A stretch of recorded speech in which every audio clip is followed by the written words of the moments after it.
Hoy estamos en Habla Educación, en nuestra secuencia Encuentro de Diálogo. Y hoy día, tenemos el gusto de recibir a dos invitados que están en Lima por una conferencia que Foro Educativo viene organizando con la Organización de Estados Iberoamericanos.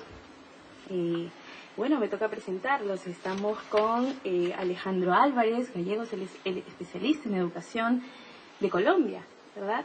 Y estamos también con Lilia Toranzos, experta en evaluación educativa. Ella viene desde Argentina. ¿Cómo están? Bienvenidos a Habla Educación. Muy buenos días. Buenos días, muchas gracias.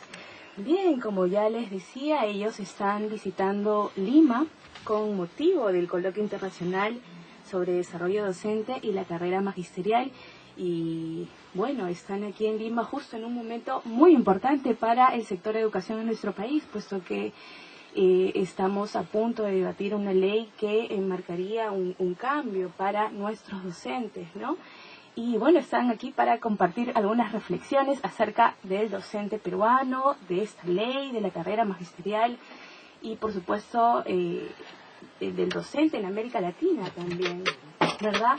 Yo quisiera empezar preguntándoles por la experiencia que tienen ustedes en sus diferentes países. ¿Cuál es el docente que estamos buscando en América Latina? Casi nada la pregunta. Bueno, eso ya es motivo de gran debate, digamos. ¿Qué es lo que estamos buscando?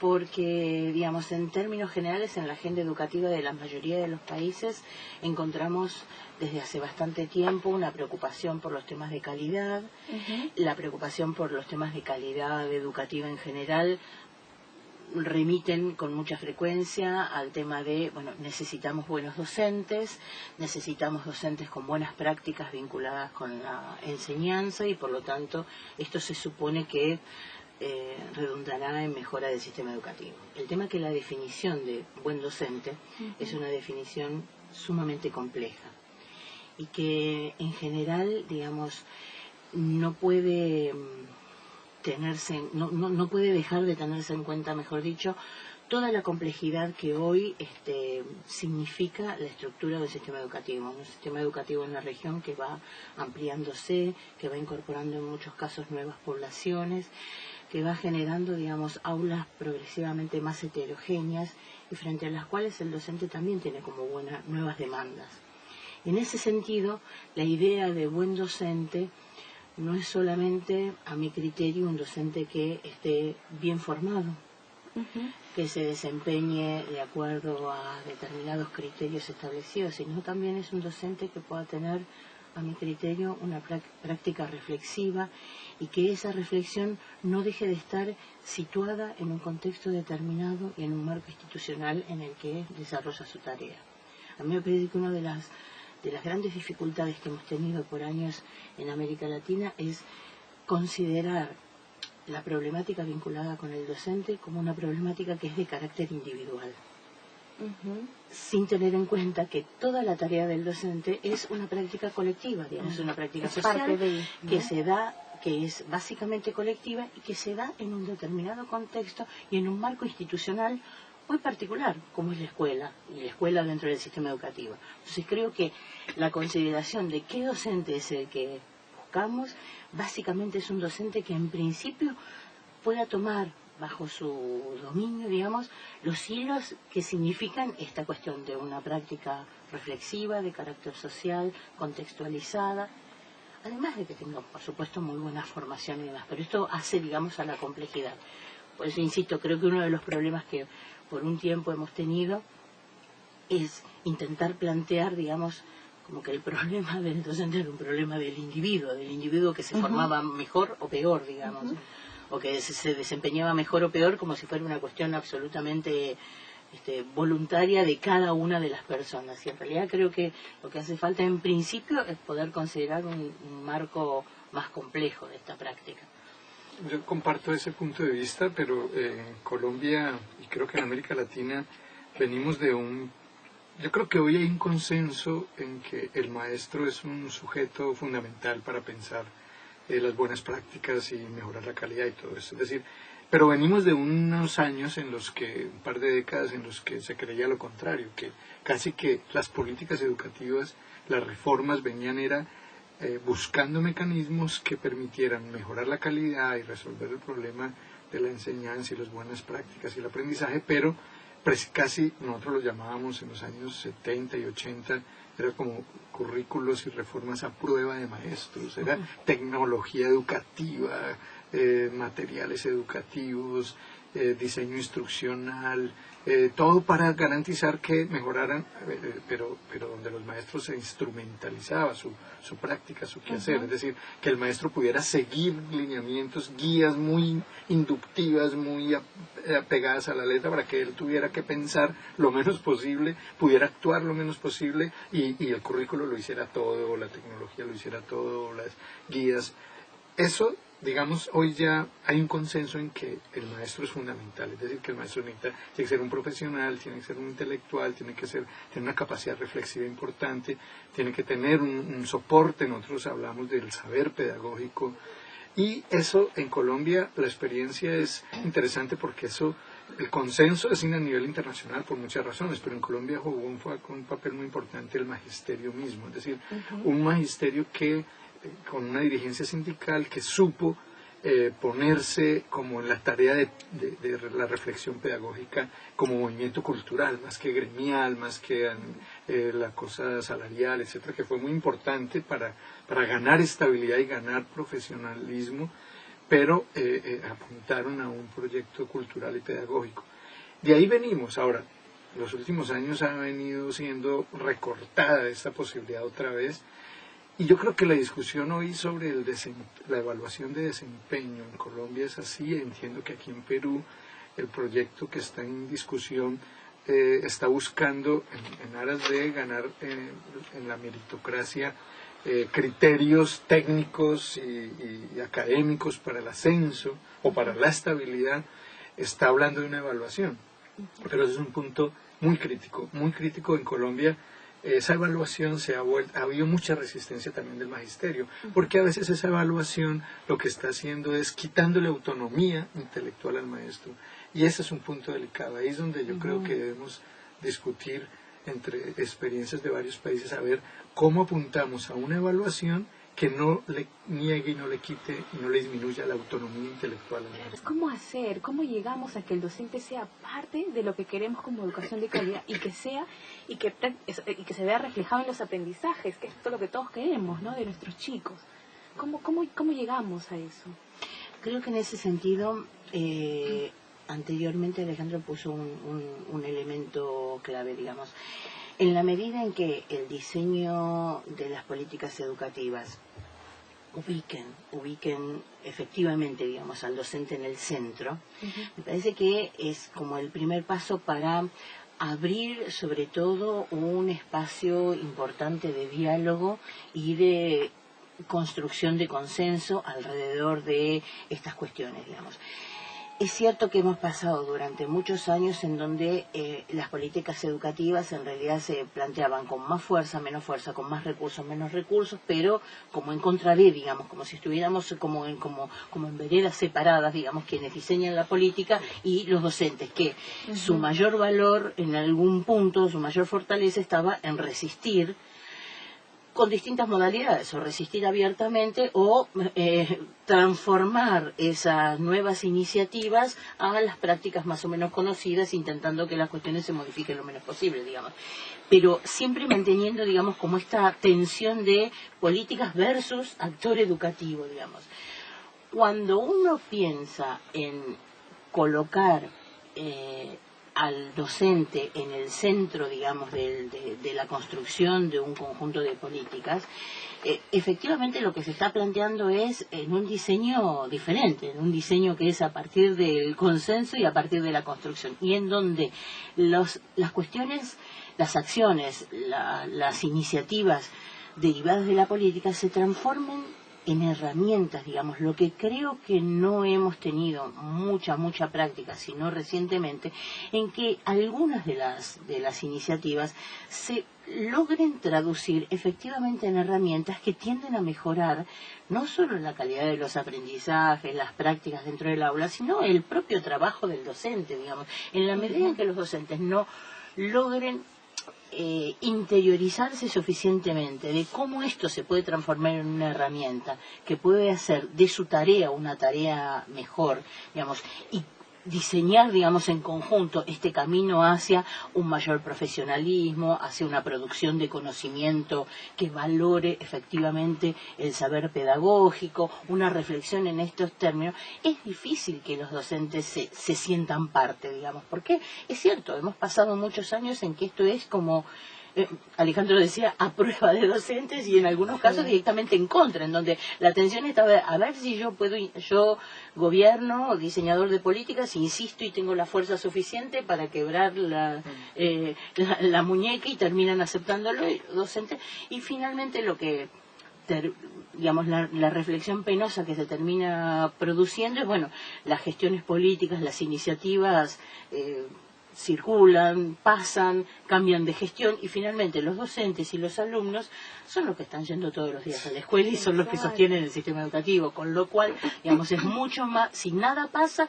es mucho más fácil que la inercia avance y siga su camino y la trayectoria siga sin grandes modificaciones. Entonces el punto es, ¿en qué momento, digamos, las reflexiones empiezan a partir, digamos, de esta ubicación del docente como un sujeto profesional que tiene a su cargo una práctica sobre la cual vale la pena reflexionar, que él mismo reflexione para poder mejorarla?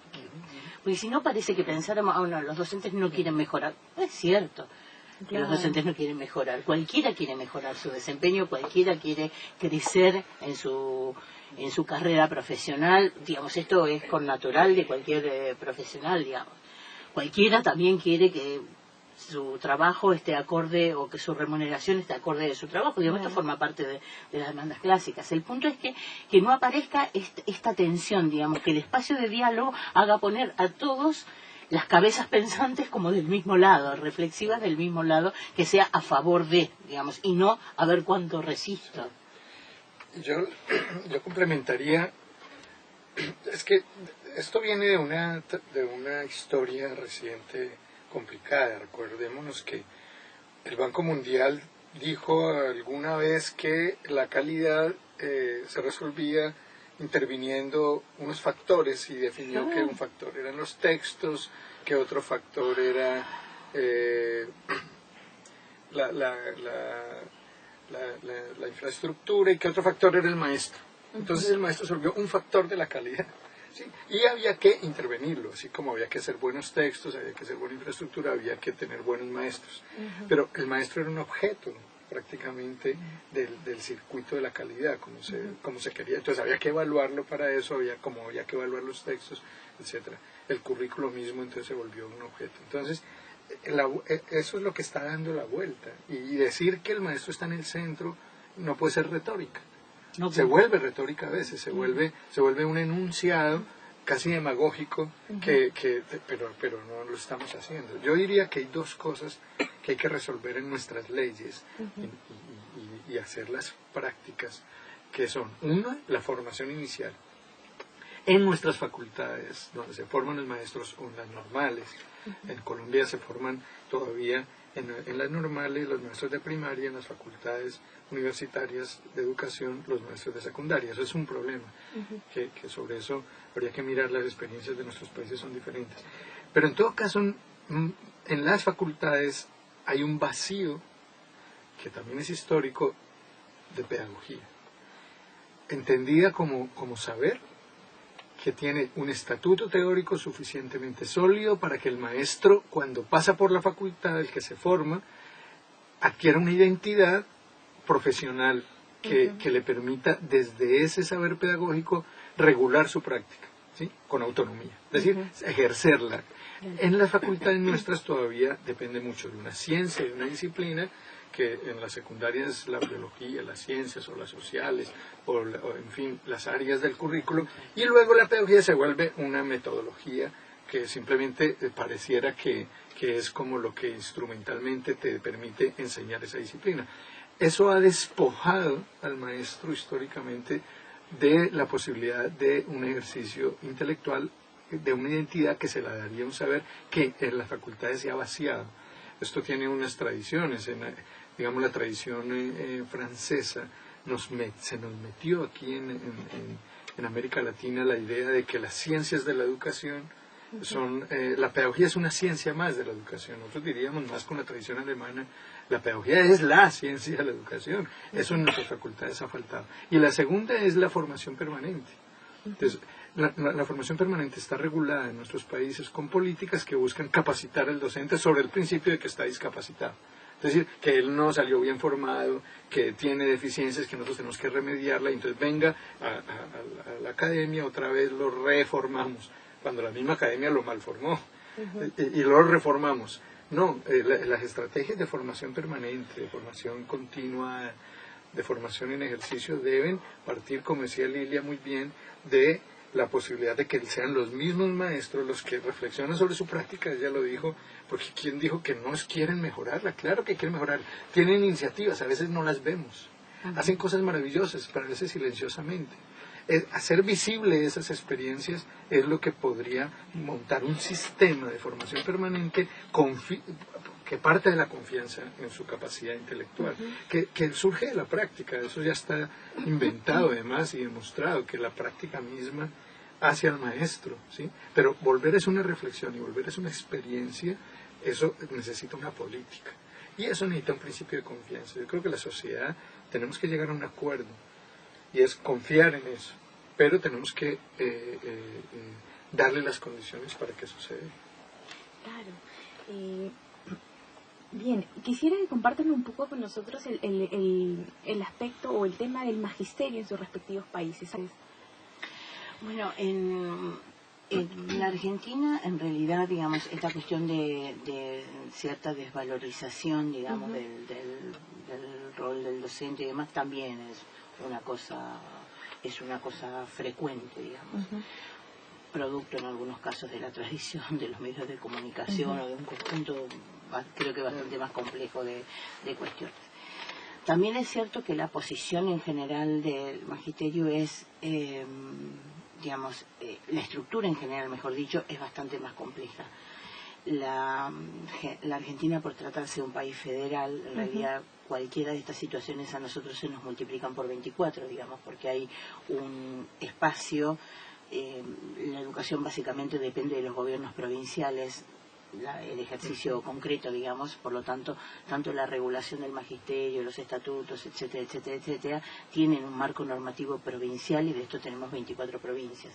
A su vez hay una confederación nacional, digamos, de trabajadores de la educación, pero quiero decir, hay una multiplicidad de asociaciones gremiales, con lo cual muchas veces también vemos, digamos, el efecto de las tensiones entre las propias asociaciones gremiales. Quiero decir, hay gobiernos provinciales que de repente tienen que negociar con 15 gremios diferentes solo en el espacio de su provincia, con lo cual, digamos, todo esto se vuelve como bastante más complejo, y uno no podría identificar una posición única, digamos, ¿no?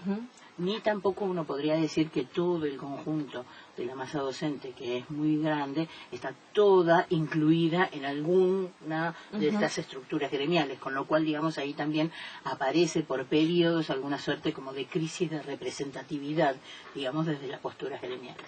En este panorama así, que así pintado suena caótico y a veces se vive como tal, digamos, uno en realidad lo que encuentra es prácticamente de todo. Uno encuentra sectores gremiales que hacen propuestas, que desarrollan, incluso tienen sus propias instancias así formativas, con desarrollo de investigaciones, de foros, de diálogos y demás.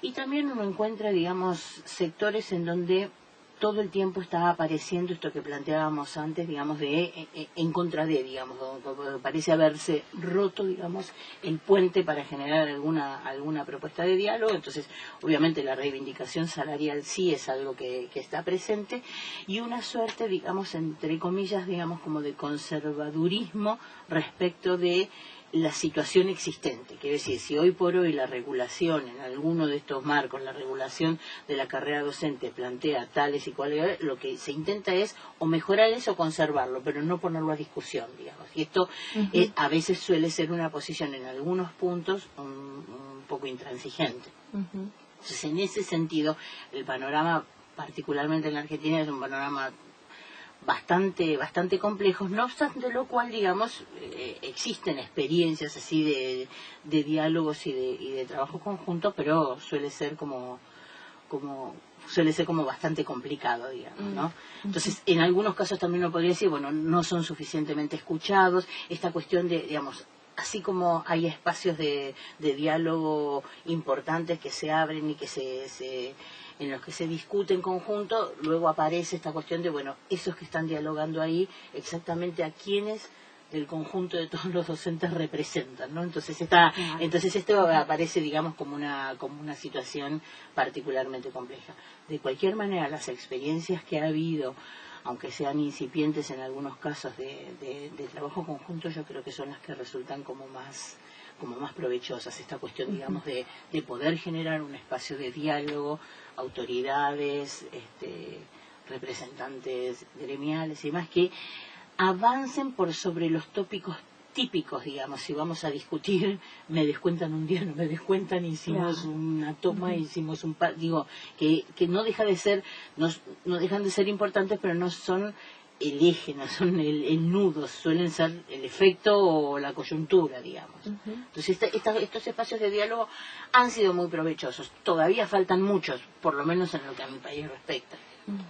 A mí me llama la atención que en Perú este proyecto de ley ha despertado tanto interés y está en un lugar visible, si no me equivoco, muy visible. En realidad sí, porque, o sea, es muy poco se habla. Es rarísimo que los medios más importantes y en horarios estelares estén hablando con especialistas de educación. Claro, es muy interesante. Es interesante. Se ha puesto en un debate ese tema del maestro. Exacto. Y bueno, eso ya es bueno, eso ya es saludable. Es cierto que puede haber una tensión fuerte, que el sindicato está muy radicalizado, que hay una huelga, que hay un paro, pero es que la sociedad, que los medios de comunicación, que los políticos, que los intelectuales, que en general la ciudadanía se interese por esto, ya es un punto a favor. En Colombia no sucede así con los problemas de la educación, desafortunadamente. Son de tercera y cuarta línea en los debates nacionales estos problemas. Y menos los problemas del maestro, los problemas del magisterio. Eso se negocian por allá entre el ministerio. A veces sale la noticia, entonces cuando medio aparece una noticia importante es porque, claro, entraron a huelga, ¿sí? Pero no más, no se sabe ni por qué, ni qué se ha venido discutiendo, ni cuál ha sido el proceso, ni qué es lo que está en juego, eso no se conoce. Entonces, poner estos temas en discusión y lograr un lugar visible de la gente es importante. En Colombia, el sindicato de maestros es un sindicato centralizado. FECODE, la Federación Colombiana de Educadores, logró unificar a todos sus sindicatos, que son filiales, pero quien tiene la vocería, diferente a Argentina, tiene una vocería unificada, claro, al interior hay debates muy fuertes. Y tiene una historia interesante, porque eso lo lograron en 1979, cuando se logró ellos, gracias a sus marchas heroicas, históricas en esa época, de movilización, un sindicato muy politizado, con todo el debate de la izquierda en esa época, pero lograron un estatuto docente, que fue el 2277, que les dio mucha estabilidad, y les dio un escalafón profesional por primera vez, meritocracia. Desde el 79 hay meritocracia, se despolitizó. Digamos, ya el problema ya no se les pagaba con aguardiente, ni eran clientela de los políticos regionales y provinciales, no, era una cosa, digamos, desde el 79 tenemos un estatuto que regula la profesión, y eso es un avance importante para la educación y para los maestros. El problema, bueno, y luego logramos una ley general de educación en el 94 que le dio mucha autonomía al maestro en términos que decía yo antes, de saber pedagógico, etc.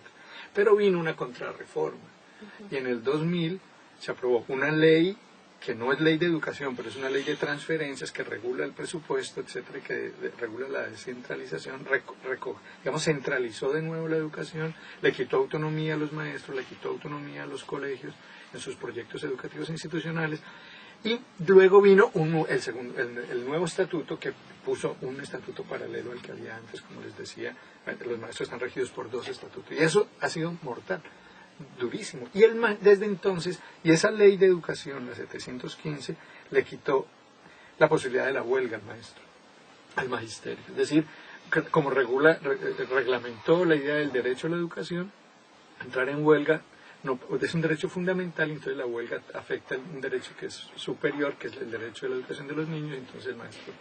Desde eso, FECODE ha perdido muchísimo protagonismo, muchísimo liderazgo. Los mismos maestros nuevos que han entrado a la carrera ya no se afilian al sindicato, entonces el sindicato se debilitó, digamos, por la vía de la desmovilización. Esa es la situación allá, y ahorita están, por ejemplo, para el 4 o 5 de septiembre están convocando una gran jornada de movilización, de paro, pero el problema es que si el gobierno quiere les descuenta ese día. Entonces, ¿qué hace? Que los maestros se salgan del sindicato, porque no quieren perder un día de salario. O sea, de esa manera en los últimos 10 años han, digamos, controlado el sindicato y lo han invisibilizado y lo han neutralizado. Yo sí creo que no es eso lo ideal. Es decir, un magisterio organizado sindicalmente es necesario como interlocutor. Ahora, claro, el sindicato tiene que dar un paso más allá, como decía Lilia, pensar más allá de las reivindicaciones gremiales y laborales, y pensar la educación como proyecto educativo de nación, y es eso, es recuperar. Nosotros perdimos lo que habíamos ganado, es la verdad.